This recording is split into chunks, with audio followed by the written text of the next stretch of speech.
నిరాశపడక, దుఃఖపడక, నా జీవితం ఇంతేనా అనుకోకుండా, ఇదిగో జీవము కలిగిన దేవుడు మరి నన్ను కనికరించే దేవుడు అంటున్నాడు, నన్ను ప్రేమించే దేవుడు అంటున్నాడు.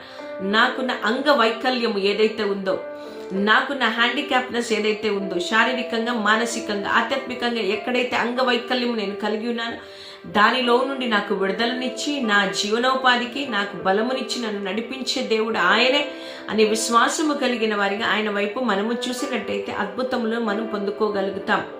కాబట్టి ఈ ఉదయకాలమున నమ్మిక మాత్రం ఉంచుము, దేవుని మహిమను నువ్వు చూస్తావు. ఈ అద్భుతముల ద్వారా, ఈ ఆశ్చర్య కార్యముల ద్వారా మనం అనుదినము దేవుడు ఈ రీతిగా మన పట్ల చేస్తాడు అనే ఒక